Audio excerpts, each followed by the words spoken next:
열왕기하 4장 38절로 44절까지 말씀입니다. 제가 봉독합니다.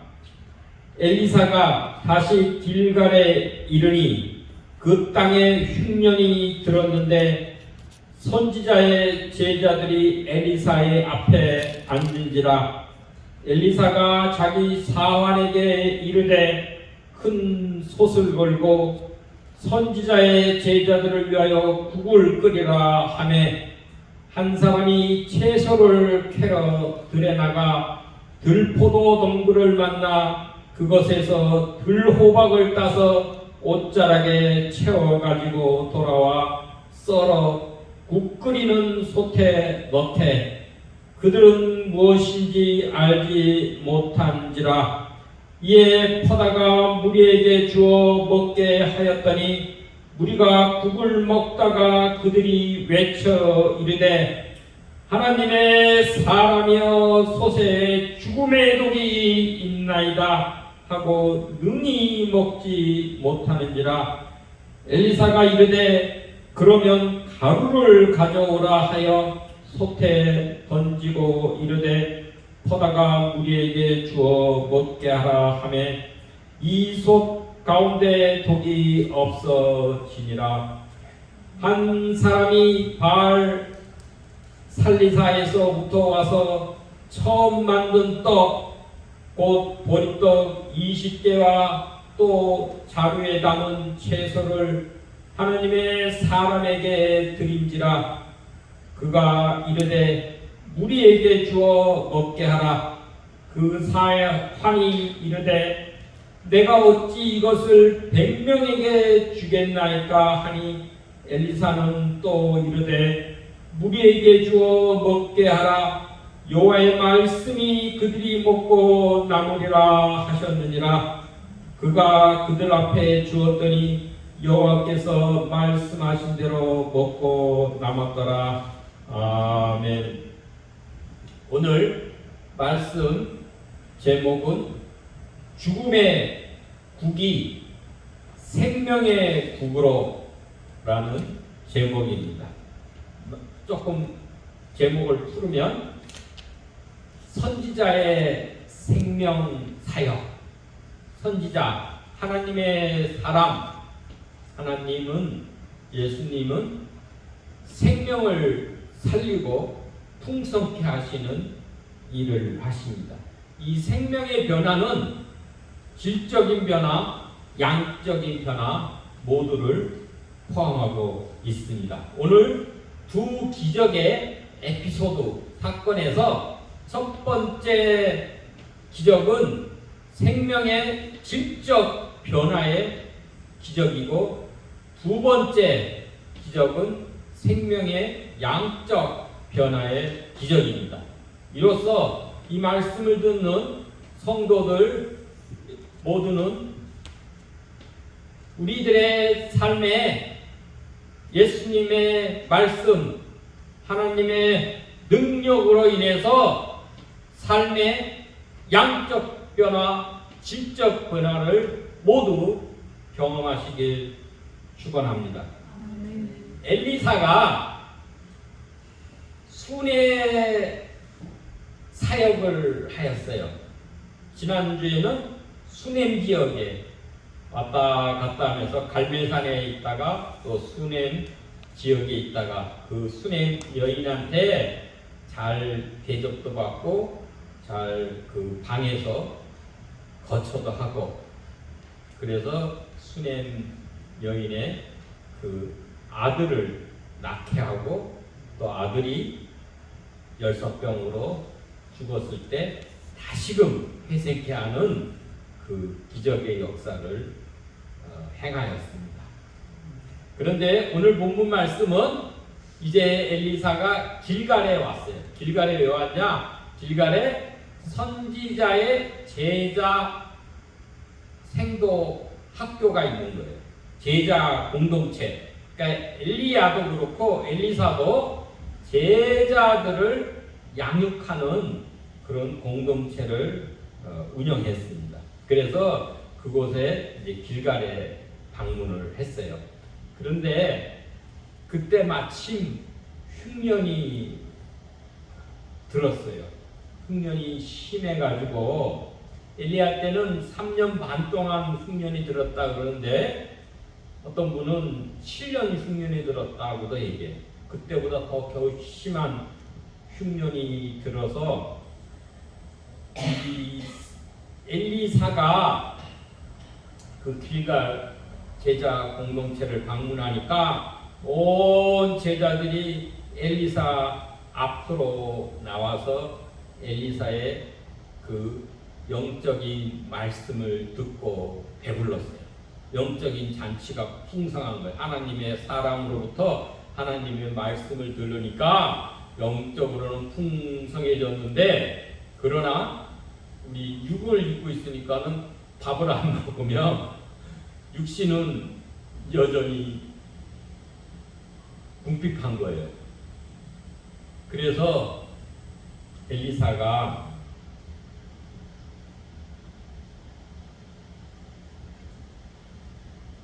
자기 사환에게 이르되 큰 솥을 걸고 선지자의 제자들을 위하여 국을 끓이라 그랬어요.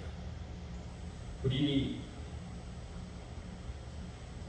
요한 1서 3장 2절에 보면 사랑하는 자여 내 영혼이 잘됨 같이 내가 범사에 잘되고 강건하기를 내가 간구하노라 라는 말씀입니다. 영혼, 우리 첫째는 우리 모든 기독교는 동심원구조예요. 가장 핵심적인 게 코어가 영혼, 그죠? 우리 영혼, 내적인 그거가 잘되고, 그와 같이 그 다음에 우리 몸, 육신을 입고 있잖아요. 우리 육신이 건강해야 해요. 그죠? 그 다음에 범사가 잘 되는, 우리가 하는 일이 잘 되는 거예요.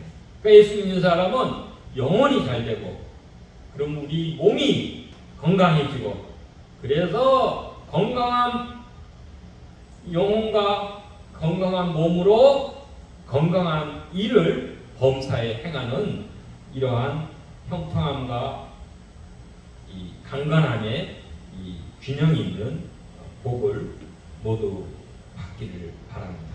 근데 이 궁핍은 흉년이 들었다 그러냐, 궁핍한 거잖아요. 뭔가 부족한 거고 제대로 열매가 없는 그러한 상태에 따진 거는 이 언약에 불순종하고 배교, 하나님을 버리고 우상을 숭배한 그 결과에 대한 하나님의 진노입니다.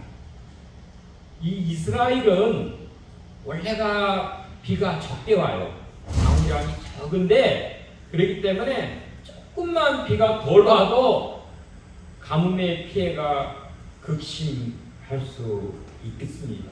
고로 이스라엘 땅에서는 순간순간 하나님을 의지하고 하나님을 경외하고 하나님께 부르짖지 않으면 그 땅에서는 살아가기가 힘든 거예요.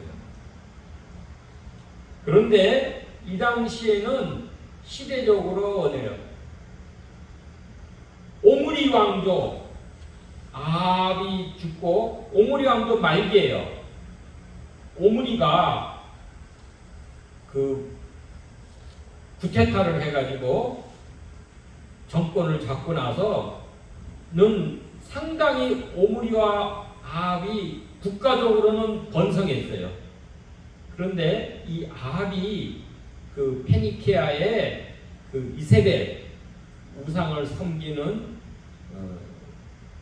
그 왕의 딸과 결혼해서 바알 신을, 아세라 신을 이스라엘에 도입해서 이 사마리아 그 수도에 신전을 짓고 하는 그 이방의 그 우상 선지자들을 많이 양육을 한 거예요. 그래서 그런데 그 아합이 죽고 그 아들 장남이 아하시아가 했다가 또 난간에 떨어져서 2년 만에 죽고 그 다음에 이제 여호람이 왕 된 거예요. 그러니까 여호람 왕 때 이제 오므리 왕조가 예후의 쿠데타에 의해서 모든 오므리 왕조 아합의 집안에 있는 그 남자들이 멸절당하는 그러기 직전입니다. 그렇듯이 이거는 하나님께 불순종해서 바알 우상을 섬기고 하나님을 저버리고 또한 여로보암이 세운 금송아지 단과 베델에 세운 금송아지 그건 세속주의와 혼합주의라고 볼 수 있어요. 이런 거에 빠진 하나님의 하나의 징계로 그 땅에 가뭄이 왔다고 볼 수 있습니다. 그래서 많은 전쟁도 일어나고, 그러니까 우리가 전쟁도 일어나고 뭔가 예기치 않는 재앙이 있고 큰 문제가 자꾸 발생할 때는 먼저 하나님께 우리 자신을 돌이켜 회개하고 뭔가 하나님 내가 잘못한 게 없는지, 내가 고쳐야 될 게 없는지, 하나님과 나와의 관계가 올바른지, 하나님 말씀을 제대로 듣지 않고 하나님 말씀에 순종하지 않았는지 점검을 해볼 필요가 있습니다. 그래서 이때가 바로 이 궁핍함, 가뭄, 흉년의 궁핍함이 있고 여기다가 더 나아가서는 독성, 오늘 독이 있다고 했잖아요. 독성이 퍼져서 이 공동체 생명의 질적, 양적으로 잔혹한 고통이 오게 된 것입니다. 아까 말씀 읽은 대로 엘리사가 이제 그 백성이 영적으로 풍성한 말씀을 들었으니까 이제 육적으로도 풍성이 먹어야 돼. 하나님은 우리가 영혼이 잘된 같이, 그죠? 범사가 잘되고 우리가 강건하기를 원한다. 그랬잖아요. 그러니까 우리가 영혼이 잘되고 그 다음에 우리 육신도 건강하고 우리가 하는 일도 잘됨이 마땅합니다. 그런데 먹을 게 없잖아요. 그러니까 그 중에 충성스러운 열심히 있는 한 사람이 중요해요. 여기는 계속 한 사람이, 다음의 기적에도 한 사람, 지금도 한 사람이 중요해요. 한 사람이 뭐냐? 음식 재료가 없으니까 들러 나가야죠. 가뭄이지만 그래도 뭔가 뭐 하나라도, 옛날에는 뭐 송진도 파먹고 그랬듯이 뭘 하나라도 들에 가서 음식 재료를, 채소를 구하라고 들러 나간 거예요. 근데 마침 가다 보니까 포도 덩굴에 열린 호박이 발견했다 그랬어요.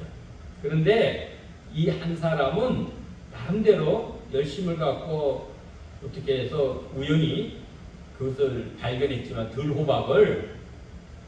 들호박이 노랗게 생긴 오렌지 같은 그런 거예요. 그런데 이 사람은 그것이 무엇인지 알지 못했어요. 왜냐하면 다 식물이 가뭄으로 메말라 죽고 눈에 띄는 게 보기는 아름답게 보이는데 이것이 무엇인지는 자기도 모르고 일단은 눈에 띈 식물이니까 그 열매, 그 호박 같은 그 열매를 잔뜩 옷에 따가지고 와가지고 그걸 물을 잔뜩 붓고 그거를 국을 끓인 거예요.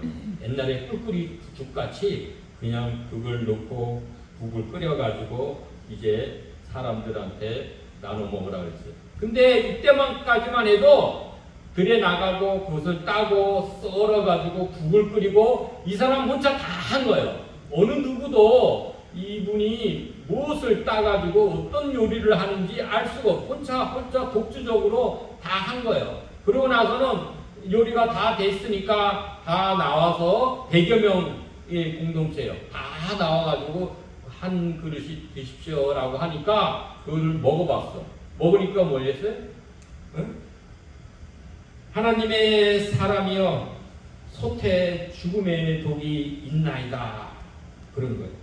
There is a death라고 했어요. In the pot. 이 솥에 죽음이 있다 이거. 죽음이 있다. 왜냐하면 이 들호박은 먹으면 굉장히 써요. 쓰고 독성이 있어가지고 이것을 먹으면 구토를 하고 복통을 일으키게 되고 많이 먹으면 심지어는 생명까지 위태하게 하는 그러한 독성이 있는 쓴 그러한 열매인 거예요. 여기서 보면 우리가 뭐든지 이 공동체 일은 함께 하나님께서 주신 은사를 따라 같이 은사대로 섬기면서 같이 협의하고 협력해서 하고 확인하고 그렇게 하는 것이 안전합니다. 이 사람은 자기 혼자 모든 걸 다 했다고 그랬어요. 그런데 사람은 연약하고 완전치 않고 부족해서 알지 못하고 그래서 자기 나름대로는 열심히 했지만 자기도 알지 못하는 것을 따가지고 그거를 주었을 때 이때 다른 사람은 그들은 무엇인지 알지 못한지라 그런 거예요. 거기에 있는 다른 사람은 아무도 모르고 이 사람 혼자서만 모든 걸 알고 진행을 했기 때문에 이것이 독이 있는지 어떤 음식 재료인지 그것을 확인하고 점검할 수 있는 기회가 없이 그냥 요리를 해다가 먹으라 그러니까 거기 독이 있다고 난리가 난 거예요. 그때 하나님의 사람 엘리사가 얘기하기를 가루를 가져와 그런 거예요. 그래서 그 가루를 가져다 가루는 무슨 가루겠어요? 뭐 보리가루가 될 수도 있고 밀가루가 될 수도 있고 아마 고운 가루 귀중한 가루가 되죠. 어떤 가루인지는 여기 기록이 안 돼 있어요. 아마 그거 고운 식용 가루는 소제, 곡식 제사를 드릴 때 이를 위해서 조금 남겨놓은 가루일지도 모르겠어요. 아무튼 그 가루를 가져와서 솥에 던졌다. 그러니까는 그것이 쓴 독성이 해독이 돼가지고 퍼가지고 먹으라. 그러니까 맛있는 이 사망의 국이 맛있는 유익한 생명의 국으로 변하게 됩니다. 네, 놀랍죠? 이 가루가 뭐냐? 우리가 생명의 떡이죠. 떡, 가루로 떡을 만든다. 생명의 떡. 이것의 변하는 역사가 그 전에도 있었죠. 우리 오늘 낮에 읽은 그 출애굽기 그 말씀 보면은 15장 말씀이죠. 이 이스라엘 백성들이 홍해를 건너가지고 수르강야로 들어갔어요. 들어가서 살 길을 갔는데 물을 얻지 못해가지고 물을 달라 이렇게 했는데 보니까는 옆에 그 물이 있는데 그게 먹으니까 써가지고 먹을 수가 없었어요. 그래서 쓰다. 그래서 그 물을 마라라 이렇게 명칭을 한 거예요. 그랬더니만은 이 모세가 하나님께 부르짖었다 그랬어요. 여러분 언제든지 인생의 쓴 고통의 쓴맛을 만날 때 모세와 같이 하나님께 부르짖어요. 백성들은 원망했다 그랬어요. 원망해서 어찌 우리를 이 애굽 땅에서 불러내서 이 수르강에서 물을 먹지 못하고 물을 발견해도 이 쓴맛을 우리가 경험하게 합니까? 원망했지만 하나님의 사람인 모세는 하나님께 부르짖습니다. 그러니까 하나님께 해답이 있는 거예요.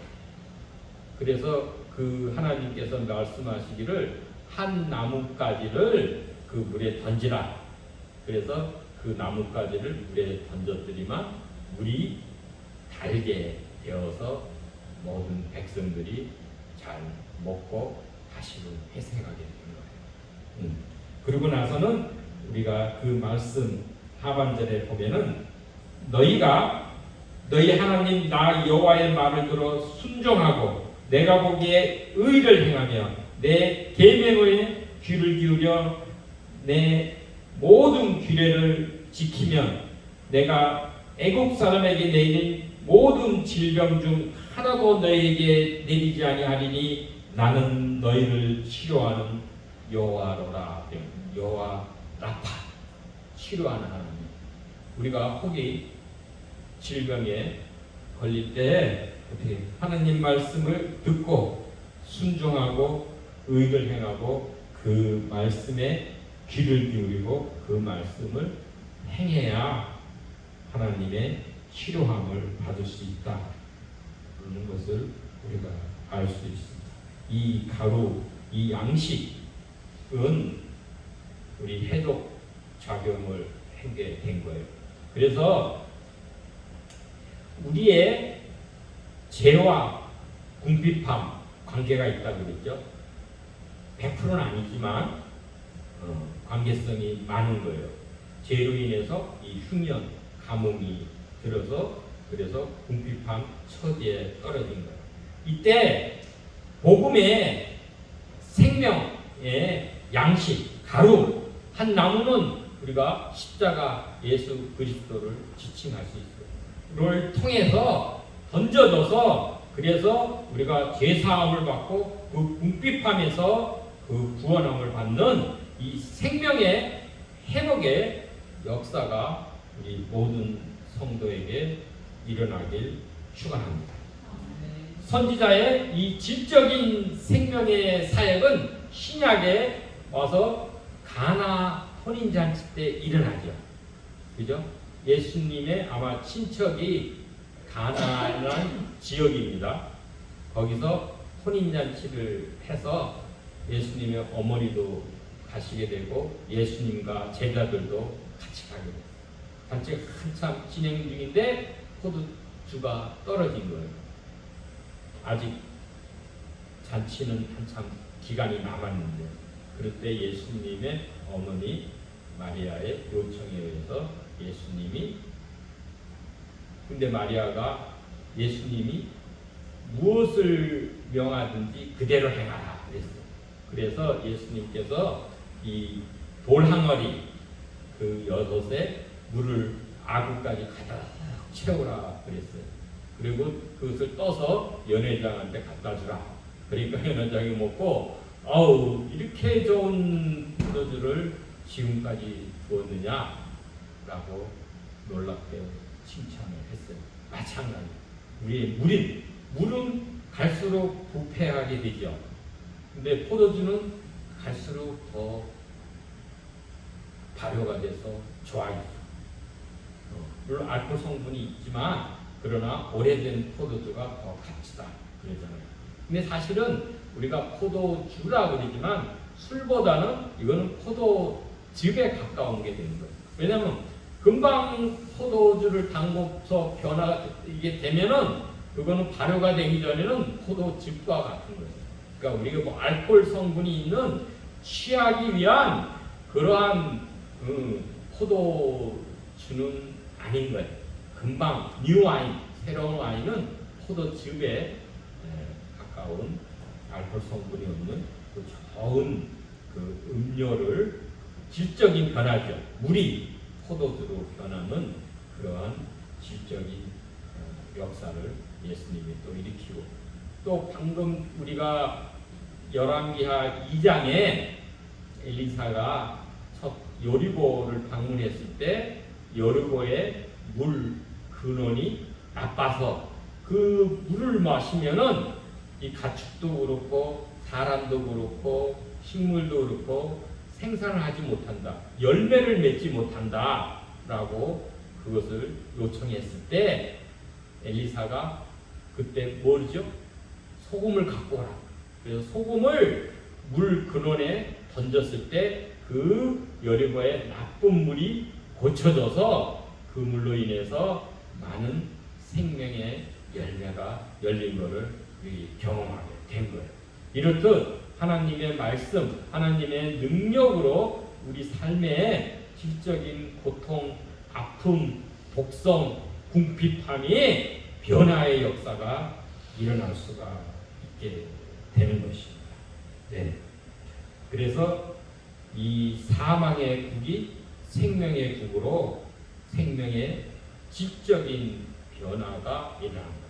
근데 여기서 나온 거는 우리가 아까 나뭇가지나 출애굽기 15장의 나뭇가지, 마라의 그 쓴물을 고친 나뭇가지나 여리고의 나쁜 물을 고친 소금이나 지금 사망의 독이 들어있는 국을 고친 가루, 이거는 하나의 도구예요.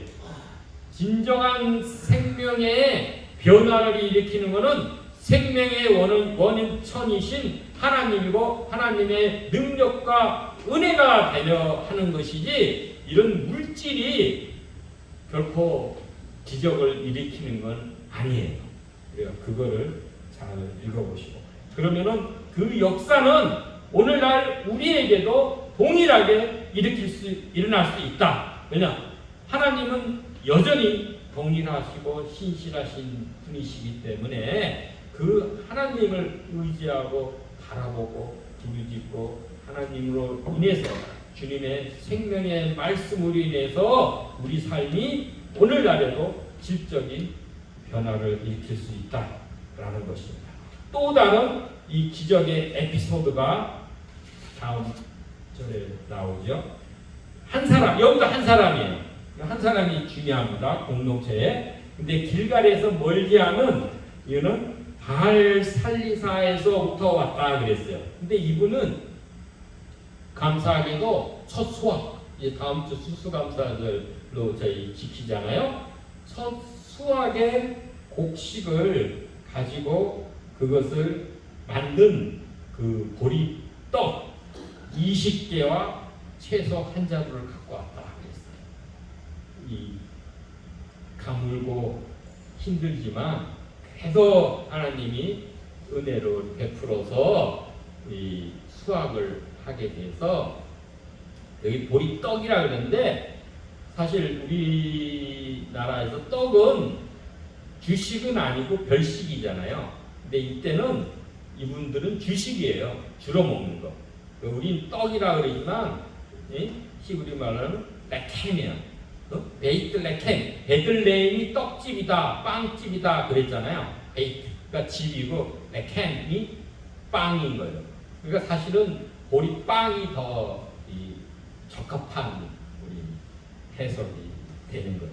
아무튼 그러나 이거는 무교병이라고 그랬어요. 이 발효되지 않는 그런 딱딱한 둥글넓적한 빵을 가지고 첫 수확은 레위기 이 말씀대로 제사장에게 드리게 되는 것입니다. 레위기 23장에 보면 첫 수확의 이 작물은 제사장에게 드립니다. 근데 이때 제대로 된 제사장이 없으니까 이 신실한 분은 하나님의 사람, 여기 이제 선지자죠. 선지자인 엘리사에게 그걸 드린 거예요. 보리떡 20개와 자루, 채소 한 자루. 근데 이 채소를 우리 킹 제임스 버전에는 콘, 옥수수라고 표현을 했더라고요. 어쨌든 옥수수가 됐든 채소 한 자루를 드린 거예요.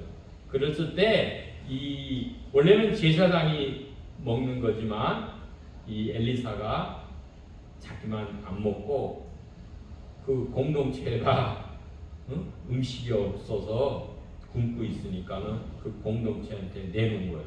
그걸 먹으라 그런 거.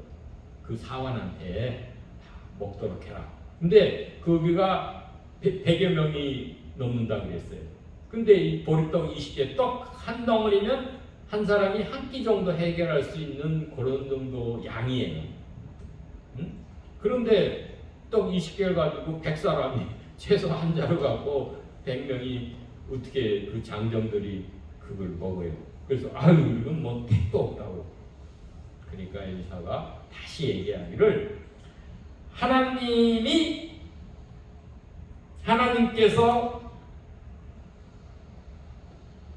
하나님 여호와의 말씀이 그들이 먹고 남으리라 하였다고 그랬어요. 하나님의 우리 생각으로는 택도 없이 부족하죠. 그죠? 그러나 하나님께서 말씀하셔서 먹게 하라. 그러면 거기에 하나님의 능력이 임하면은 어떻게 됐냐? 결과론적으로 하나님 말씀대로 먹고 남았다. 그죠? 그러니까 여기서 보면 우리가 성경에서 우리 삶의 그 원리와 그 해석이 우리 필요합니다. 뭐예요? 첫째는 우리의 작은 헌신이 있는 거예요. 그분이 그래도 정성껏 수확한 것을 하나님의 사람한테 드린 거예요. 그 하나님의 사람이 자기만 안 먹고 온 공동체를 위해서 그걸 내놓은 거예요. 그죠? 작은 헌신에, 그죠? 하나님 말씀 능력이 임한 거예요. 하나님의 은혜가 임하고 그것을 갖고 나누었을 때 이 양적인 변화가 일어난 거예요. 이 변화는 우리가 신약 성경에도 금방 우리 여러분 생각나실 거예요. 오병이요. 그죠? 예수님이 행하신. 이게 이 엘리사는 예수님의 표상이에요. 예수님이 하신 일과 거의 비슷한 일들을 많이 했어요. 14번의 기적을 행했는데 비슷해요. 그러니까 구약은 신약의 그림자다 이렇게 표현하는 게 구약에서도 예수님의 그 모습을 많이 발견할 수 있는 거예요. 그래서 예수님은 우리 남자만 5,000명 닷새다 들에서 많은 무리들이 그 질병을 예수님께서 고쳐주시고 말씀을 전하니까 그것을 들으려고 많은 무리들이 모인 거예요. 날이 저물도록 모였는데 역시 이들은 오클로스 무리들은 이 음식을 없어서 배가 고른 거예요. 그때 한 아이가 물고기 2마리 떡, 보리떡 5개를 이 안드레한테 드려서 안드레가 예수님께 드렸을 때 예수님께서 축사하셔서 떡을 떼니까는 남자만 5,000명, 여자 아이들까지 하면 한 2만 명이 넘을 수도 있어요. 많이 먹고 남은 거예요. 여기도 먹고 남은 거예요. 하나님의 능력의 역사는 부족함이 아니라 우리의 문제를 해결하고도 남는 충분한 그 넉넉한 역사를 행하시는 분이십니다. 풍성한 하나님이세요. 그래서 12강주리가 남았다고 그랬어요. 또한 마가복음 8장에는 또 하나의 7병이어 기적이 있어요. 그건 이방인들이 행한 거예요. 이 오병이어는 유대인들한테 행한 기적이고 예수님이 요단 동편에 가서는 7병이어는 이방인들에게 행한 거예요. 물고기 2마리라 했는데 하고 7떡을 가지고 남자만 4,000명 먹고도 이때는 7강주리가 남았다. 이런 거예요. 그런 변화의 이 양적 변화의 역사. 거기에 우리가 공통점은 뭐예요? 하나님의 능력이 임하고 그 말씀대로 하나님의 사람의 말씀을 듣고 그대로 행하고는 거기에 하나님의 능력이 나타나서 생명의 질적, 양적 변화를 일으키게 된 것입니다. 그래서 이 떡은 뭐냐? 신약의 요한복음 6장에 보면 예수님께서 생명의 떡이다. 그러니까 떡도 아까 얘기했던 메템, 이 빵이다 이렇게 볼 수 있는 거예요. 그리고 예수님이 하늘에서 내려온 살아있는 떡이다. 그리고 영생하도록 하는 양식이다. 라고 요한복음 6장에 말씀을 하신 것이에요. 그래서 하나님께서 그 백성을 먹이시는 방법은 다양합니다. 하나님께서는 무에서 유를 창조하시죠. 창세기 1장에 무에서 유를 말씀으로 창조하시기도 하지만 또 유에서 유, 있는 것에서 더 풍성하게 크게 있는 것으로도 창조하시고 또한 질적인 또한 재창조도 하실 뿐더러 또한 작은 음식 약간의 것을 가지고 더 양을 풍족하게 하는 그러한 양적인 재창조를 하시게 됩니다. 이제 말씀을 정리하면 질적 재창조는 우리가 기억하는 게 있죠. 아까 얘기한 대로 출애굽기 15장에 마라의 그 쓴물이 그 나뭇가지를 던져서 변화서 달게 한 것. 또한 여리고의 나쁜 물에 소금을 던져서 그 물이 생산하는 열매 맺는 물로 변화시킨 것. 또한 오늘 읽은 이 사망 들포도 덩굴에서 들포도 들호박 죽 이 사망의 죽에 가루 양식 생명의 양식을 던져서 생명의 국으로 변화시킨 것. 또한 요한복음 2장에 예수님께서 가나 혼인잔치 때 물을 포도주로 변화시킨 이러한 질적인 재창조 역사. 또한 양적인 재창조, 생명의 양적인 재창조 역사는 우리 열왕기상 17장에 엘리야가 가뭄 때 사르밧 과부한테 가서 그 과부와 아들이 나뭇가지를 주워다가 이제 조금 남은 그 가루, 아마 보릿가루가 되겠죠. 와 그 기름, 올리브 기름으로 요걸 한 끼 먹고 이제 죽을 낸다. 그랬을 때 그 엘리야에게 떡 하나를 만들어서 대접함으로 그 가뭄이 끝날 때까지 그 집에서 가루와 기름이 떨어지지 않았다. 한 그 기적의 역사.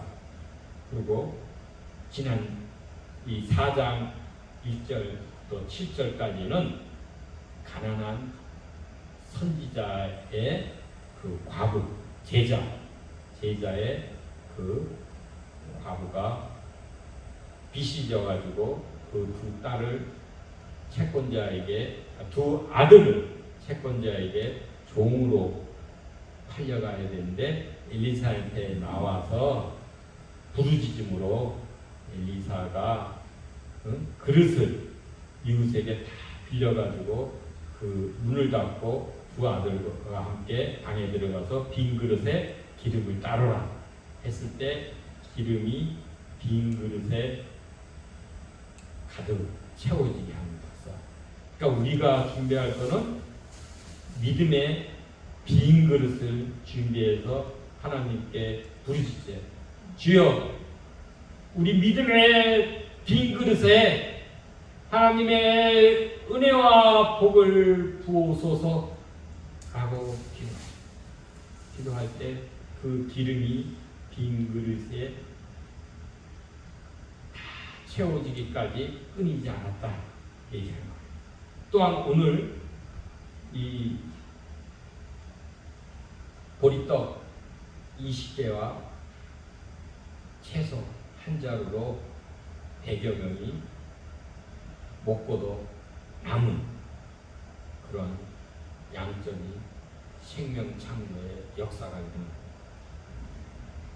그 다음에 예수님께서 행하신 오병이어와 칠병이어의 이 역사가 일어난 것입니다. 그래서 하나님의 도우심과 공급하심이 있어야 우리 수고가 헛되지 않는 것입니다. 시편 127편 1절 보면 여호와께서 집을 세우지 아니하시면 세우는 자의 수고가 헛되며 여호와께서 성을 지키지 아니하시면 파수꾼의 깨어 있음이 헛되도다 말씀하십니다. 그래서 또 하나님의 말씀은 인생의 나침판입니다. 하나님의 말씀을 듣고 순종함으로 우리가 비록 사망의 음침한 골짜기를 걷는 위기를 맞을지라도 우리 삶이 주의 능력이 임함으로 인해서 질적으로 양적으로 변화돼서 생명을 얻고 풍성하게 되는 그 역사가 일어나길 축원합니다. 기도 드리겠습니다. 우리 생명의 근원이 되시는 나의 주 아버지 하나님,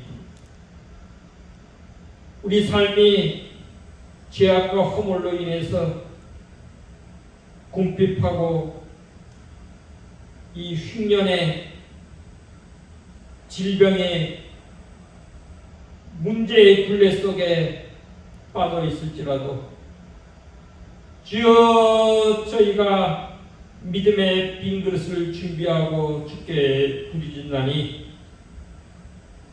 주의 은혜와 복을 내리시고 우리 영혼이 강건함을 얻고 육신이 건강하게 회복되고 우리가 하는 만사가 주의 은혜로 말미암아 힘겹게 되는 그 구원의 은혜의 역사를 힘있게 하옵소서. 저의 작은 헌신을 주께 드리오니 주의 능력의 은혜와 말씀이 임하여서 모든 생명들이 질적으로 양적으로 변화되어서 그 구원함을 얻고 우리 주님을 찬양하고 우리의 믿음이 더욱 성장토록 역사하여 주옵소서. 주여, 부르짖나니 우리의 빈 믿음의 그릇에 주의 은혜와 복을 내리소서. 예수 그리스도의 이름으로 기도하옵나이다. 아멘.